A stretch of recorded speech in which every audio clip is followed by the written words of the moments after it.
Pace bene, di video ini saya ingin mengutip salah satu paragraf dari buku Ambrosius, Santo Ambrosius. Buku ini berjudul De Officiis Ministrorum.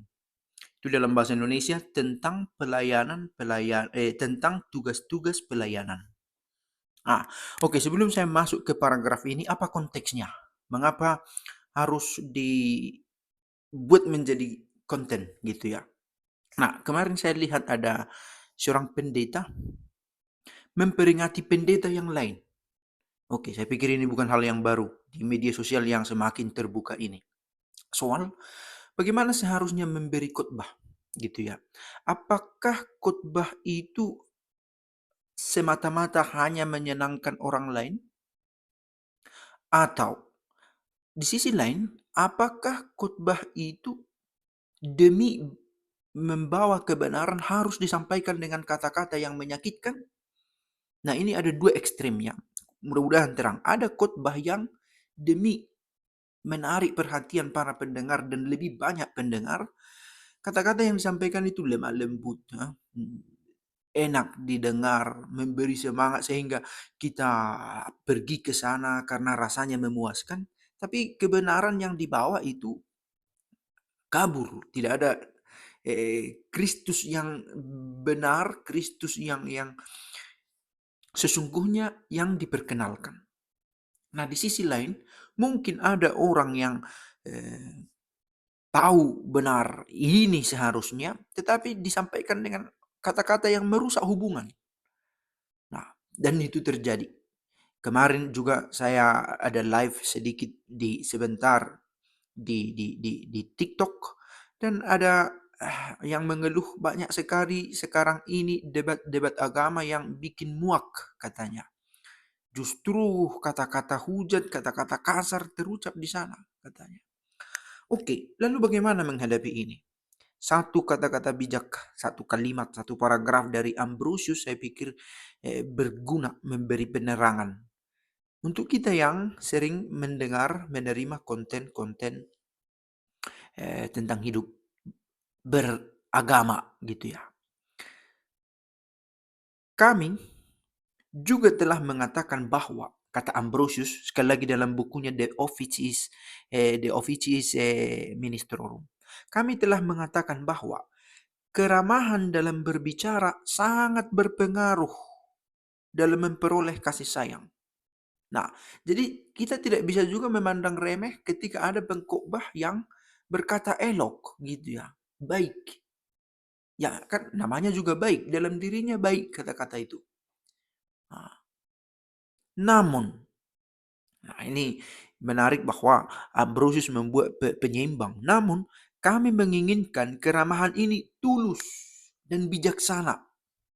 Tulus dan bijaksana tanpa ada unsur penjilatan. Saya tidak tahu apakah terjemahan ke bahasa Indonesia ini yang dilebihkan dengan memakai kata penjilatan, harus diperiksa teks asli supaya tahu. Tapi justru dengan ini pesannya terang gitu ya. Jangan berkata-kata elok tujuannya menjilat supaya orang senang datang, supaya disenangi orang. Nah, ini satu alasan yang seharusnya bukan menjadi alasan utama. Memang berkata elok bukan berarti khotbah yang tegas itu harus keras, harus menokok, harus membuat orang sampai tersayat hatinya, tidak juga. Tapi dengan tulus membuat kata-kata elok, dan itu bukan untuk menjilat. Agar kesederhanaan dan kemurnian dalam berbicara tidak ternoda oleh sanjungan.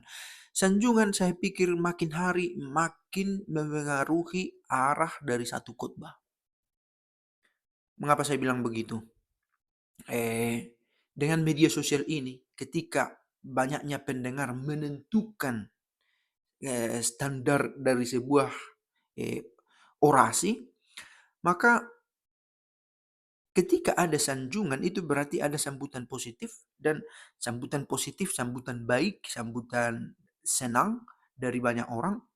Nah, orang yang berkhotbah justru kemungkinan akan mengulang-ulang hal yang sama demi sanjungan yang telah diperoleh ini.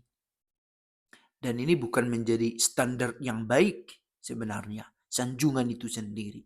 Bahwa kesederhanaan, ketulusan, kebijaksanaan yang diberikan itu akan membawa sanjungan, memunculkan sanjungan dari pendengar, itu benar.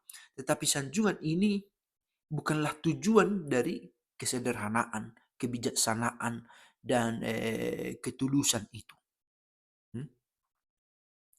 Kita harus menjadi contoh bagi orang lain. Nah, itu dia. Terkait soal penyampaian yang baik itu. Harus menjadi contoh. Integritas. Itu ya. Tidak hanya dalam tindakan, tetapi juga dalam ucapan. Nah, lihat ini. Biasanya kita dengar ya, kamu jangan baik hanya dalam ucapan, tapi juga dalam tindakan. Tetapi di sini ada penekanan yang sedikit berbeda. Dibalik. Mau mengatakan bahwa berkata baik itu juga perlu. Berkata baik itu juga perlu. Jangan karena yang perlu itu tindakan yang baik. Lalu karena tindakanmu baik seolah-olah kamu bebas untuk berkata-kata kasar. Nah, tidak juga. Nah, menarik tawaran pemikiran yang datang dari Ambrosius ini yang memberikan penekanan pada perkataan yang baik. Tidak cukup hanya tindakan yang baik, tetapi juga dalam ucapan, dalam kemurnian dan kesetiaan. Nah, di sini saya lihat beberapa kali juga di teman-teman Katolik ya, mengutip tulisan santo ini, santo itu, dokumen ini, dokumen itu. Tetapi disampaikan dengan kata-kata yang untuk menjatuhkan orang. Untuk membuktikan kepada banyak orang bahwa kamu salah. Spiritualitas menggerejanya hilang. Gitu ya.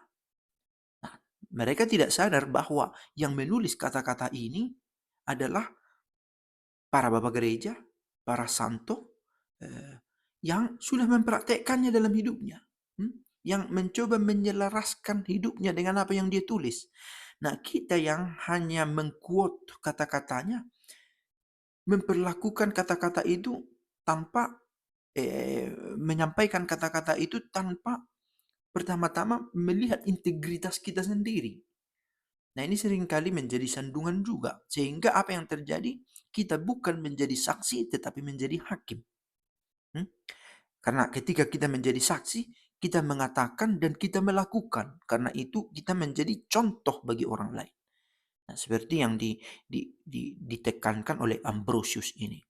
Tetapi ketika hanya kata-kata yang dikopi dan menutup diri, membuat bersembunyi di balik anonimitas supaya orang tidak melihat apa yang kulakukan sehari-hari, di sana kita menjadi hakim yang anonim juga.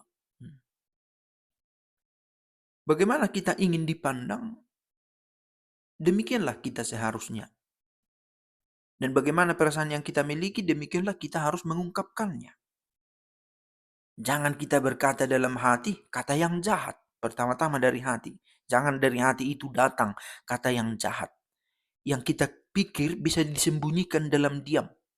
Karena apa yang diucapkan dalam rahasia akan didengar oleh dia yang mendengar apa yang tersembunyi. Dan yang mengetahui isi hati kita. Jadi kita bisa bersembunyi dari orang-orang, tetapi kita tidak bersembunyi dari Tuhan. Kemana aku pergi, di situ engkau ada. Aku pergi ke lembah, kau pun ada di situ. Aku pergi ke gunung, kau pun ada di situ.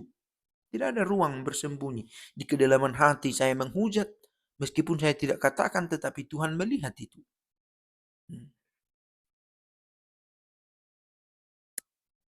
Nah, maka Ambrosius sebenarnya sedang menekankan, sekali lagi konteksnya adalah buku ini berjudul De Officiis Ministrorum, tentang tugas-tugas